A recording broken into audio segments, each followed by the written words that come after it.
J'ai dit non. J'ai dit franchement, non. En fait, je suis restée sans voix. Genre, je savais pas quoi dire. Par respect, déjà, la personne, c'est une grande personne. Je pouvais pas lui répondre.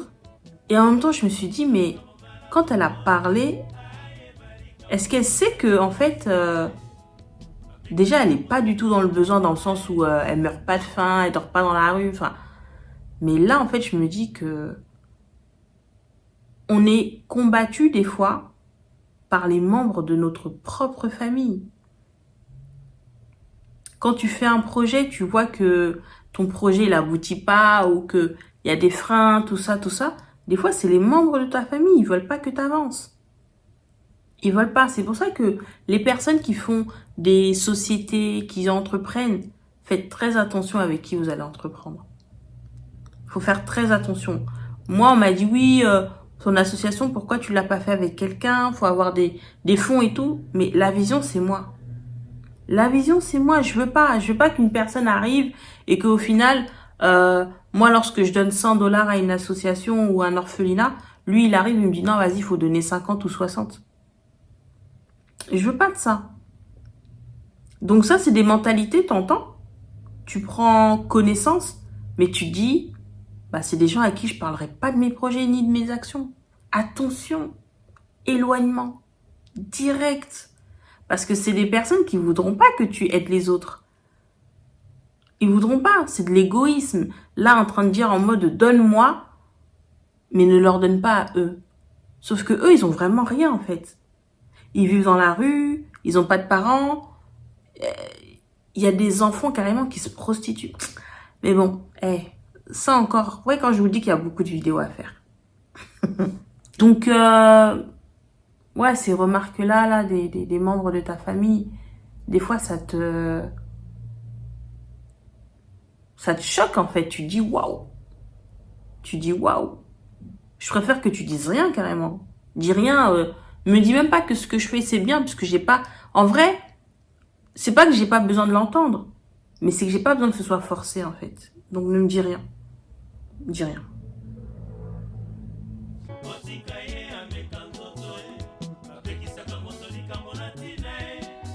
Une autre personne, c'était... mais c'est les gens riches qui font des dons, qui font des trucs comme ça, associatifs, humanitaires. Toi, t'es une simple particulier. Est-ce que... Enfin, voilà, genre, en gros, tes actions ne seront pas vues, tu vois, d'un point de vue... sur l'échelle, en fait, en gros, on verra pas vraiment ce que tu fais. Tu me dis ça pour que j'arrête? Tu me dis ça pour que je remette toute mon action en question? Tu me dis ça pourquoi? Comment est-ce qu'on peut sortir des choses comme ça? Moi, je pars du principe où je n'ai pas à attendre de devenir riche pour faire des actes bienveillants, pour faire un don auprès d'un orphelinat ou pour parrainer un enfant ou pour... Ça, c'est des réflexions de pauvres. Moi, franchement, honnêtement, les réflexions de pauvres comme ça, des gens qui, en fait, n'ont pas d'argent ou, même s'ils en ont un petit peu, ils peuvent pas aider les autres. C'est les pauvres qui disent ça. Parce que en vrai, peu importe combien tu as dans ta poche ou dans ton compte, si tu veux aider, tu aides. Même si c'est 5 euros, même si c'est 10 euros, tu peux aider, tu aides.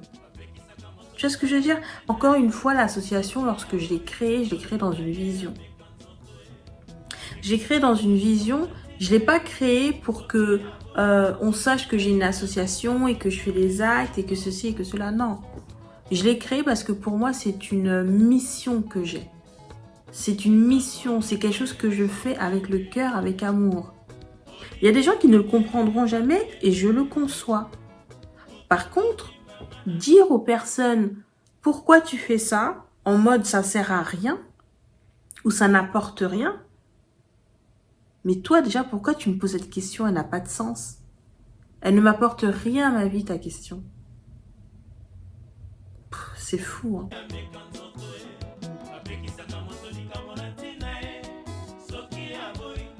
Qu'est-ce que ça t'apporte de partir à Kinshasa tout le temps? Mais quelque part, n'ayez pas des réponse en gros. Tous on a là, on a les félos. Qu'est-ce qu'on doit vous dire? Moi, ça me fait du bien de voyager. Moi, ça me fait du bien de partir là-bas, de voir telle ou telle personne. C'est tout. À chacun ses plaisirs. Il y en a, ils aiment le shopping. Il y en a, ils aiment les voyages. Il y en a, ils sont passionnés de voitures. Il y en a, enfin, on a des passions, on a des loisirs, des plaisirs qui sont tous différents. Pourquoi est-ce que les miens te dérangent? Pourquoi? Pourquoi tu es dérangé par le fait que quelqu'un, par exemple, aille à Kinshasa? En plus de ça, quand tu es une femme et que tu y vas seule, on se dit, mais qu'est-ce que tu vas faire là-bas? Genre en mode, il n'y a rien là-bas, il n'y a rien à faire, qu'est-ce que tu vas faire là-bas? Donc des fois, moi, je lui dis, mais vous connaissez pas bien votre pays, hein. Je suis jamais sortie de Kinshasa, mais il y a des villes où j'aimerais aller et je me dis, mais on m'en a jamais parlé, en fait, de ces villes. On m'a jamais dit que Mwanda, par exemple, t'as une plage qui est magnifique. Non, parce que tu connais pas. Moi, j'aime voyager, c'est vrai. Je fais d'autres pays aussi hein, que la RDC. Mais je pars du principe où j'ai quand même envie de connaître la base. Ça veut dire la personne que je suis, d'où je viens, en fait. Pour ceux qui sont pas nés là-bas, je parle pas pour eux, moi. Moi, je parle pour les personnes qui nous posent des questions un petit peu inutiles.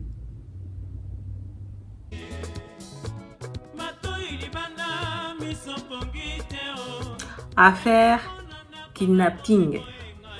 Affaire enlèvement. Bon. Ça, c'est un vrai sujet. Parce que cette année, pour la première fois, j'ai vraiment senti qu'il y avait une ambiance de méfiance, un truc de malade. Les gens, c'est réel. Honnêtement, c'est la première fois que je pars à Kinshasa et que je sentais vraiment une ambiance de peur, de crainte. Les gens, ils étaient méfiants. C'était voilà, c'était vraiment la première fois en fait que je voyais ça. Et chaque jour, les gens ils racontaient des histoires. Ouais, il y a eu ça. Il y a une dame, elle a fait un témoignage à l'église. Comme quoi, oui, on l'avait enlevée, mais elle a réussi à s'échapper. Donc, c'est des histoires, en fait, on sait même pas si c'est vrai, si c'est faux. Mais en tout cas, la population, elle est à l'affût. Genre en mode, ils ont grave peur. Je sais que normalement, il y a les taxis jaunes. On appelle ça les ketch. Et beaucoup de personnes, quasiment, ne prenaient même plus les ketch parce qu'ils avaient peur, en fait. Le principe, dans les kidnappings ou dans les enlèvements, ce qu'ils font, c'est que le chauffeur, forcément, il est complice avec 3 ou 2 autres personnes. Donc, ça fait qu'en fait, toi, tu vas monter, si t'es toute seule, tu vas monter dans un ketch, donc à l'arrière, et tu vas être mise au milieu. Donc, il y a 2 personnes qui vont rentrer à droite et à gauche, donc à l'arrière, et toi, tu seras au milieu. Comme ça, en fait, en gros, tu peux pas t'échapper. Ensuite de ça, tu as le chauffeur qui est complice avec les 2 personnes qui sont à ta droite et à ta gauche. Et celui qui est devant aussi peut être complice ou pas, mais peu importe. Donc, toi, tu vas demander une destination. En gros, ils vont aller vers ta destination. Comme ça, tu es serein et tout et tout. Mais une fois que ta destination elle sera arrivée, bah, eux, ils vont pas s'arrêter. Ils vont pas s'arrêter. Et ensuite, toi, tu vas commencer à paniquer tout ça. Vas-y, tranquille, on va revenir. Mais tu vas pas comprendre. Tu vas dire, mais on était là, pourquoi vous m'avez pas déposé? Ensuite, ils vont voir que tu commences un peu à paniquer ou bien à commencer à crier. Ils vont te mettre un truc pour que tu t'endormes. Ou bien, bah, ils vont faire en sorte qu'ils puissent te mobiliser, tu vois. T'immobiliser plutôt. Et lorsque il va se passer ça, toi, tu vas te réveiller quelque part, aller sans retour. Et apparemment, il y a pas mal de trafic d'organes en ce moment. Donc, franchement, c'est un sujet qui est archi sensible. Normalement, il y a une vidéo que je vais faire sortir. C'était un petit peu une expérimentation sociale que j'ai faite. Alors, je l'ai pas faite avec des filles, j'ai plus fait avec des garçons parce que je me suis dit, je suis une femme, aborder des garçons, des hommes, c'est plus facile. Par rapport à ces histoires d'enlèvement, où j'ai testé un petit peu une approche vers les hommes, une approche de drague forcément, vous en doutez bien, pour voir en fait si ces hommes-là, ils allaient me suivre. Et bah, je vous laisserai voir dans la vidéo ce qui s'est passé.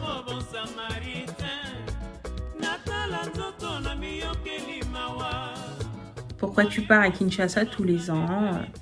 Mais yo kindabaki nango chaque année boende nyango. Ozana mubali kuna.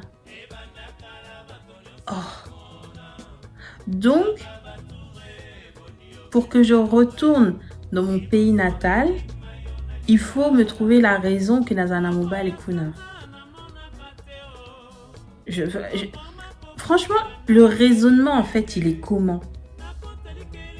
Mais après ça, c'est pas tant les parents ou autre. Non, il y a aussi des jeunes qui m'ont dit ça. Hein. Il y a aussi des jeunes, pourquoi? Parce qu'en fait, ils se disent, chaque année partir au Congo, ils calculent à peu près tes dépenses, donc le billet et tout.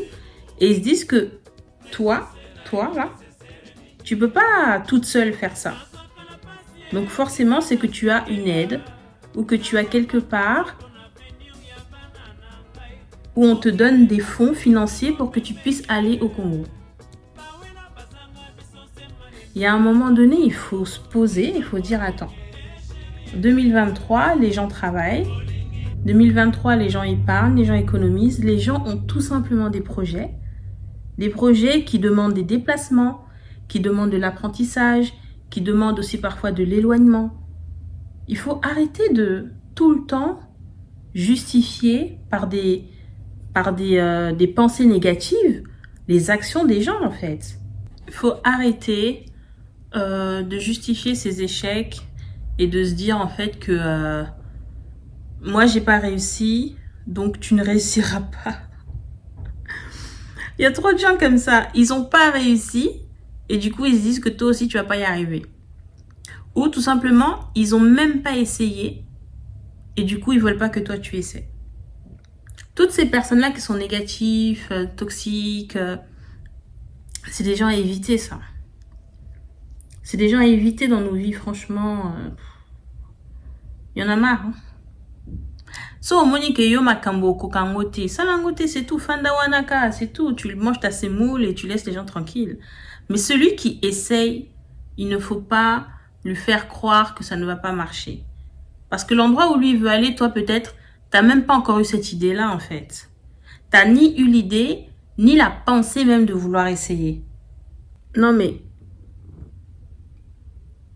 En vrai de vrai, il y a trop de choses à dire. On a trop de choses à dire sur cette communauté.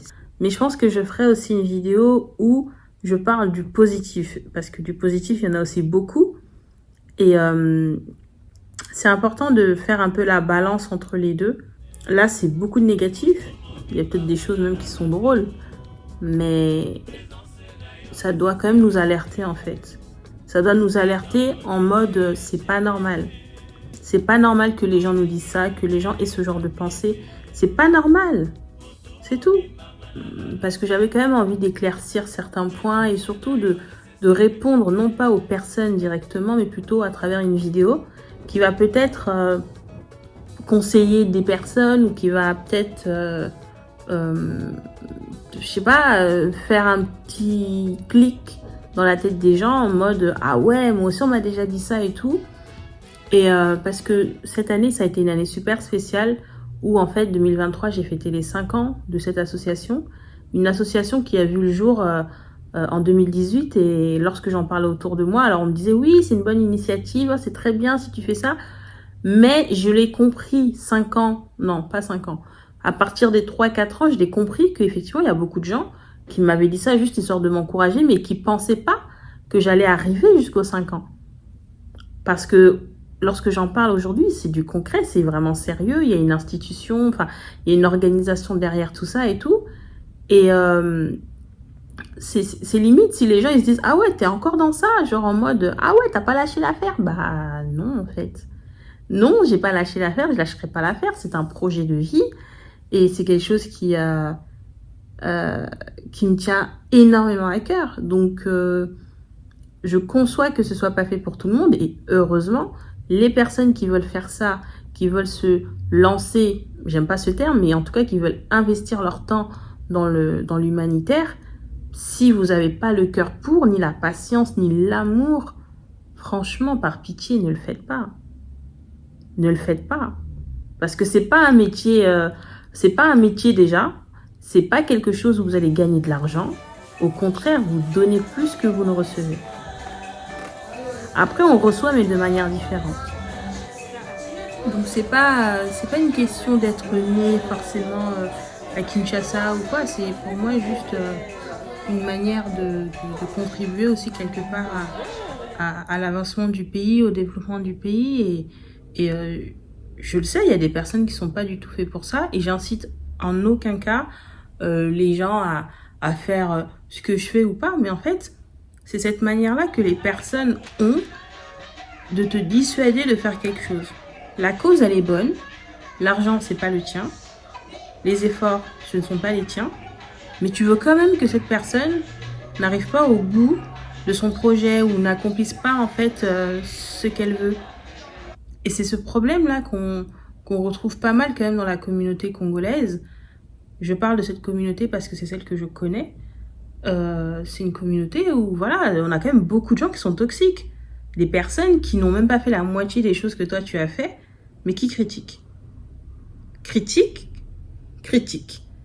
On a les personnes qui disent non mais toi c'est la nana mboka ngo il faut ebonga. Mais mboka ngo ebonga ndeni. Franchement, si toi et moi, eux, là-bas et toutes les personnes qu'on connaît ne font même pas 1%, qui va arranger ce pays? Ce qui va se passer, c'est juste qu'il va y avoir un remplacement. Comme il y a toujours eu en fait dans le monde, c'est des remplacements de population. Ne soyez pas étonnés hein, lorsque là vous allez au Congo, il y a des entreprises, il y a des bâtiments, il y a des parcelles qui sont achetées par des étrangers. Et en gros, c'est écrit, la dernière fois je voyais ça, c'était quoi? Je sais même plus où est-ce que c'était. C'était écrit en chinois. En chinois, au Congo, dans une des communes de la ville de Kinshasa, en chinois. Genre, c'est-à-dire que le Congolais ne sait même pas lire, ne sait même pas décrire ce qu'il y a derrière les murs chez lui. Et ça, c'est normal. Mais tout doucement, on va vers ce remplacement. On a un système qui s'est mis en place, parce que croire que ça se met en place là maintenant tout de suite, c'est faux. On a un système qui s'est mis en place que pas mal d'étrangers sont là, mais ils sont là pour des raisons bien définies. Et toi qui es là en fait à l'étranger et qui dit moi je retournerai pas dans ce pays tant qu'il sera pas bien, mais toi tu penses que le pays on va l'arranger pour que toi tu viennes? Et quand tu viendras, on va te rouler un tapis rouge, on va te donner coupe de champagne, limousine qui t'attend? Non. Ou même si tu vas pas partir à Kinshasa, parce que on le dit encore une fois, le Congo est grand. Il n'y a pas que Kinshasa, il y a Lubumbashi, il y a Kananga, il y a Mbuji-Mayi, il y a Matadi, Boma, Mwanda, il y a plein de villes. Mais viens au moins, je sais pas, une fois, viens au lieu de critiquer. Moi, je parle des personnes qui critiquent. Je parle pas des personnes qui ne souhaitent pas retourner. Après, il y a sûrement des points ou des sujets que j'ai oubliés parce que je m'étais même pas fait de notes et tout ça. J'ai fait ça un peu freestyle. Mais je reviendrai dessus parce que de toute façon, c'est des questionnements que j'ai souvent en fait par rapport à Kinshasa. Et c'est bien de renseigner les personnes, notamment les jeunes. Franchement, les personnes qui sont jeunes, qui veulent y aller et tout ça. Je sais qu'il y a plein de pays où ils le font quand on voulait faire des voyages groupés, tout ça. J'ai jamais vu de voyage groupé pour Kinshasa. Je suis en train de réfléchir, mais je pense que j'ai jamais vu. Peut-être qu'il y en a un qui existe, mais c'est pas pour des voyages. C'est plutôt sur place pour faire en fait des sortes de des excursions, des visites sur site et tout. Mais sinon des voyages groupés où voilà, il y a des personnes qui se connaissent pas, on fait un groupe, on paye le billet ensemble, parce que à savoir que lorsqu'on voyage et que on fait genre c'est un gros groupe, genre peut-être 15-20 personnes, j'en sais rien, bah normalement les billets, je sais même pas s'il n'y a pas une réduction dans les billets, donc ça, faut se renseigner et ça serait bien pour les personnes qui souhaitent découvrir Kinshasa ou quoi, ne pas y aller tout seul, ça rassure. Et surtout y aller avec des jeunes parce que c'est des personnes avec qui on a le même délire et tout ça. Donc je me dis que ça serait bien de faire quelque chose comme ça. Alors là, c'est vrai que je dépose l'idée, mais alors moi je le fais pas. Mais je pense que ceux qui sont courageux et organisés tout ça, qui ont du temps, ils pourraient mettre en place quelque chose comme ça. Ça pourrait être sympa. Lorsque j'ai créé ma chaîne YouTube, c'était exactement en 2018. Les premières vidéos, celles que vous allez voir juste après cette vidéo, elles datent de 2018. Voilà, c'est les premières vidéos que j'ai faites en tant que fondatrice AVDD Njili. Et le but en fait de ma chaîne vidéo, c'était pas de devenir connue ou comment dire, de faire des vues de fou, d'avoir des abonnés de fou. Moi, j'avais créé cette chaîne YouTube pour qu'en fait, toutes les personnes qui avaient besoin d'avoir des illustrations, des vidéos, des actions de ce qu'on faisait, nous, à AVDD, puissent en fait avoir une sorte de plateforme, un endroit en tout cas où voir nos vidéos. Moi, c'était ça le but. Et c'est vrai que lorsqu'après, on m'a un petit peu parlé, on m'a dit oui, mais vas-y, YouTube, tu sais, tu peux avoir en fait pas mal de visibilité et tout ça. Je me suis dit pourquoi pas. Mais encore une fois, ça reste vraiment quelque chose de secondaire. Je le fais vraiment pas pour l'argent. Un jour, le jour où ça pète et que voilà, j'en sais rien, moi, j'ai 100 000 abonnés, 500 000 abonnés, tant mieux. Mais pour le moment, c'est vrai que je m'attarde beaucoup plus à la profondeur de mon projet. Et voilà. Déjà, il faudrait que je devienne régulière. Et moi, j'arrive pas à être régulière. Franchement, je suis pas youtubeuse, je suis pas influenceuse, je ne suis pas payée pour les vidéos que je fais. Donc du coup, je suis archi pas dans la régularité. Je travaille à côté, j'ai des activités, franchement, voilà. Mais on espère qu'un jour, on deviendra régulière au point de poster une vidéo par semaine. Ça serait l'idéal. Mais là... On arrive à la fin de la vidéo, les King Gold. Merci d'avoir suivi cette vidéo. J'espère que le principe, concept, j'espère en tout cas que ça va vous plaire. Je ferai en sorte d'en faire d'autres. Parce que les sujets, il y en a plein. Là, c'était vraiment du général. Et c'était un petit peu plus raccroché à Kinshasa. Mais après, je me dis que je pourrais faire des thèmes. Genre parler de la famille, parler d'éducation, des jeunes, parler du mariage, voilà. Donc ça serait cool de faire des vidéos comme ça, même s'il y a déjà des concepts super sur YouTube, sur les réseaux, tout ça, mais on a tous des expériences différentes et c'est aussi l'occasion d'échanger, l'occasion de recueillir aussi des informations nouvelles et quelque part d'échanger de bonnes pratiques aussi, parce que comme on dit, avec un doigt, on ne lave pas son visage. Et voilà. Donc, j'espère que ça vous a plu. C'était Lena King Gold pour vous. À très bientôt. Je vous fais de gros bisous. Prenez soin de vous. À bientôt. L'intro, alors... je pense qu'on n'est pas très droit. Je sais même pas si c'est droit. Peut-être comme ça. Comme ça, je pense que c'est mieux. Je pense que comme ça, c'est mieux. Alors, du coup... Ouf, maman. Mon coussa. Et mon coussa. Spécial dédicace à Bibia Princesse King Gold. Boleka. Est-ce qu'il y a le show à Abidjan? Est-ce qu'il y a le show à Paris? Venez danser la Chamakwana. Chamakwana. Tout le monde c'est le blocage. Ah, Wolowo DJ. Chamakwana. Blocage. Ah, c'est pas. Ah, Chamakwana. Blocage.